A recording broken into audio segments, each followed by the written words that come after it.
ಸ್ನೇಹನ ಪ್ರೀತಿನ ಒಂದು ಸುಂದರವಾದ ಕಥೆ. ಹುಟ್ಟಿನಿಂದಲೇ ನಾವು ರಕ್ತ ಸಂಬಂಧಗಳ ಜೊತೆ ಬೆಳೆಯುತ್ತೇವೆ. ಪ್ರೀತಿ, ಕಾಳಜಿ, ವಾತ್ಸಲ್ಯಗಳ ಮಧ್ಯೆ ಬೆಳೆಯುತ್ತೇವೆ. ಅದನ್ನು ಹೊರತುಪಡಿಸಿ ನಾವು ನಮ್ಮ ಅನಿಸಿಕೆ, ಅಭಿಪ್ರಾಯ ವ್ಯಕ್ತಪಡಿಸುವುದಾದರೆ ಅದು ಗೆಳೆತನ ಎನ್ನುವ ಕೊಂಡಿಯೊಂದಿಗೆ. ಯಾರು ಬಿಡಿಸಲಾಗದ ಕಬ್ಬಿಣದ ಕೊಂಡಿ ಅಂದರೂ ತಪ್ಪಾಗಲಾರದು. ಗೆಳೆಯರಿಂದ ಸಿಗುವ ಒಗ್ಗಟ್ಟು ಕುಟುಂಬಗಳಲ್ಲಿ ಸಿಗಲು ಕೊಂಚ ಮಟ್ಟಿಗೆ ಕಡಿಮೆ ಇರಬಹುದು.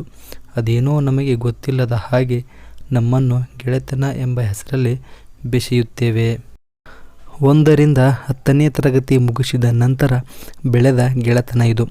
ರಾಜು, ಮನು, ಹರೀಶ್, ಅನಿತಾ, ಅಶ್ವಿನಿ, ಅಮೃತ ಗೆಳೆಯರ ಒಂದು ಗುಂಪು ಸಿದ್ಧವಾಗುತ್ತೆ.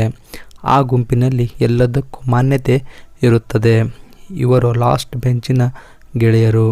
ಒಂದು ಹುಡುಗಿ ಇಷ್ಟ ಆದರೆ ಸಾಕು, ಎಲ್ಲರೂ ಆತನಿಗೆ ಸಹಾಯ ಮಾಡಲು ಮುಗಿಬೀಳುವುದು ಇಲ್ಲಿ ಸರ್ವೇಸಾಮಾನ್ಯವಾಗಿತ್ತು. ಇನ್ನೊಬ್ಬ ಗೆಳೆಯನ ಮನೆಯಲ್ಲಿ ಆರ್ಥಿಕ ಪರಿಸ್ಥಿತಿ ಕೆಟ್ಟಾಗ ಅವನಿಗೆ ಸಹಾಯದ ಜೊತೆಗೆ ಸುಂದರ ಜೀವನ ರೂಪಿಸಲು ಎಷ್ಟಾಗುತ್ತೋ ಅಷ್ಟು ಸಹಾಯ ಮಾಡುವುದು, ಒಬ್ಬರು ಇನ್ನೊಬ್ಬರನ್ನು ಅನುಕರಿಸುವುದು, ಪ್ರಚೋದಿಸುವುದು, ತಮಾಷೆ ಮಾಡುವುದು ಎಲ್ಲವೂ ಇತ್ತು. ಇಂತಹ ಗೆಳೆತನ ಒಂದು ವಿಷಯಕ್ಕೆ ಜಗಳವಾಡಿ ಅವರ ಗೆಳೆತನ ಮುರಿದು ಬೀಳುತ್ತದೆ. ಆ ಜಗಳದ ಹಿಂದೆ ಒಂದು ಪ್ರೀತಿಯ ಬೆಂಕಿ ಉರಿಯುವುದಕ್ಕೆ ಪ್ರಾರಂಭವಾಗಿರುತ್ತದೆ. ರಾಜು ಮತ್ತು ಮನು ಇಬ್ಬರು ಅಮೃತ ನನಗೆ ಸೇರಿದವಳು ಎಂದು ಭಿನ್ನಾಭಿಪ್ರಾಯ ಇರುವುದನ್ನು ಅಶ್ವಿನಿ ನೋಡಿದ್ದಳು. ಅದನ್ನು ಮೊದಲೇ ಅಮೃತಾಳ ಜೊತೆಗೆ ಮಾತನಾಡಿದ್ದಳು.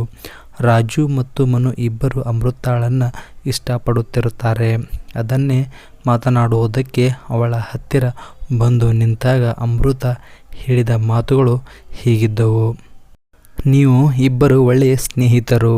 ಪ್ರೀತಿ ಅಂತ ಬಂದಾಗ ಅದನ್ನು ಒಬ್ಬರಿಗೆ ಮಾತ್ರ ಮೀಸಲು ಇಡಲು ಸಾಧ್ಯ ಎಂದು ಅಮೃತ ಅವರಿಬ್ಬರಿಗೂ ತಿಳಿಸಿ ಹೇಳಿದಳು.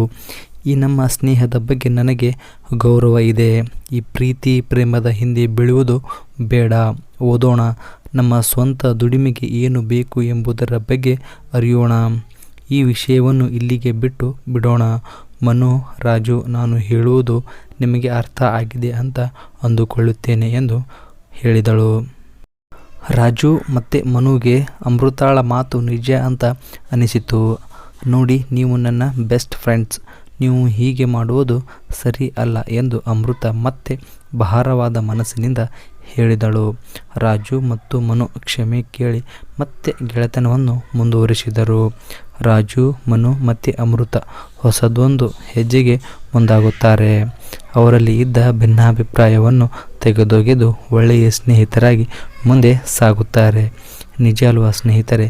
ಸ್ನೇಹವೇ ಬೇರೆ, ಪ್ರೀತಿಯೇ ಬೇರೆ. ಸ್ನೇಹನ ಪ್ರೀತಿನ ಕತೆ ಇಷ್ಟ ಆದಲ್ಲಿ ದಯವಿಟ್ಟು ವಿಡಿಯೋನ ಲೈಕ್ ಮಾಡಿ. ಈ ಒಂದು ವಿಡಿಯೋನ ಎಲ್ಲ ನಿಮ್ಮ ಆಪ್ತ ಸ್ನೇಹಿತರೊಂದಿಗೆ ಶೇರ್ ಮಾಡಿಕೊಳ್ಳಿ. ಇದೇ ರೀತಿ ಹೆಚ್ಚಿನ ಸುಂದರವಾದ ಕಥೆಗಳಿಗಾಗಿ ಮೇಘದೀಪ್ ಕನ್ನಡ ಯೂಟ್ಯೂಬ್ ಚಾನಲ್ನ ಸಬ್ಸ್ಕ್ರೈಬ್ ಮಾಡಿಕೊಳ್ಳಿ.